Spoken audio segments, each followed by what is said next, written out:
Ya, hari ini kita mulai menanam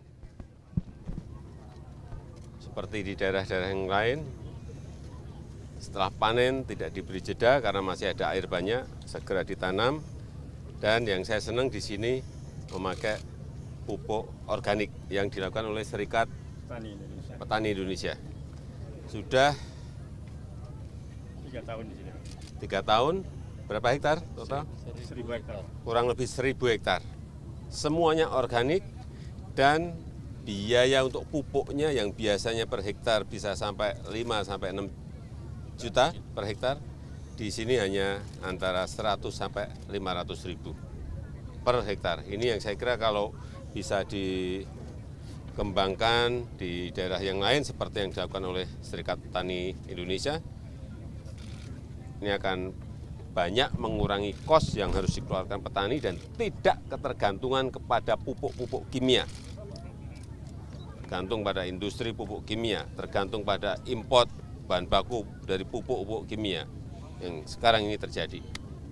Sehingga jangan sampai ada keluhan, wah Pak pupuknya sulit. Ya memang sulit, semua negara urusan pupuk memang sulit, tetapi ada pilihan-pilihan dan ini sudah dimulai oleh Serikat Petani Indonesia. Saya kira bagus sekali.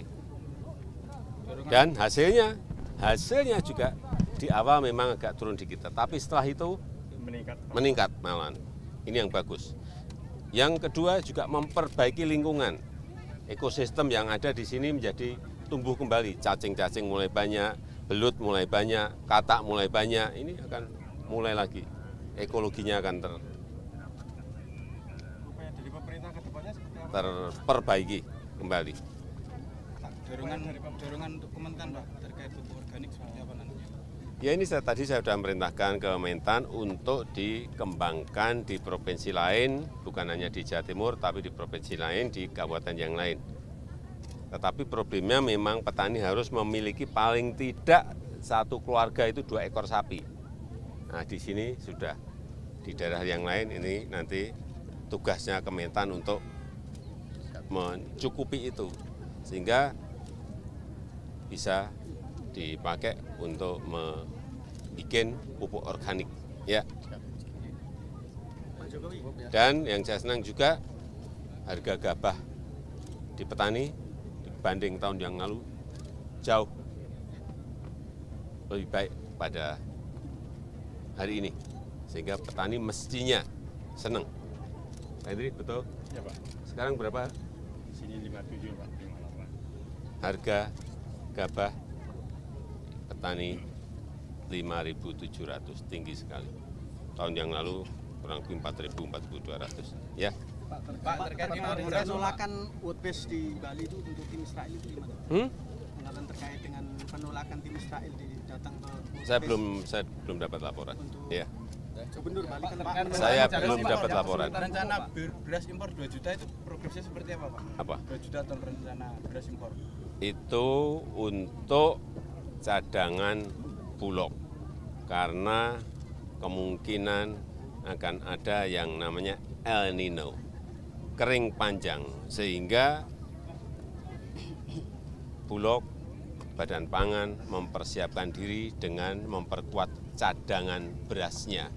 Jangan sampai nanti pas sudah musim kering panjang, kita bingung mau beli beras ke Thailand, ke Vietnam, ke India, ke Pakistan, barangnya nggak ada. Ini yang kita hindari, karena El Nino tidak hanya di Indonesia saja, di negara-negara itu juga terjadi. Sehingga itu mengantisipasi. Dan itu tidak mengganggu harga gabah petani. Tadi sudah disampaikan oleh Pak Hendri Saragih. Dan datangnya juga bertahap. Ya. LMDA yang kesulitan pupuk Pak terkait dengan LMDA yang petani jagung yang saat ini kesulitan pupuk. Tadi di depan kan sudah saya sampaikan bahwa pupuk itu kurang di semua negara. Semua negara itu berebutan bahan baku pupuk dari Rusia, dari Ukraina, dan dari negara lain, dan juga produksinya memang kita ini masih kurang. Sehingga di tingkat petani, baik petani beras atau hortikultura maupun yang lain, atau perkebunan, rebutan yang namanya barang, yang namanya pupuk. Ya, cukup.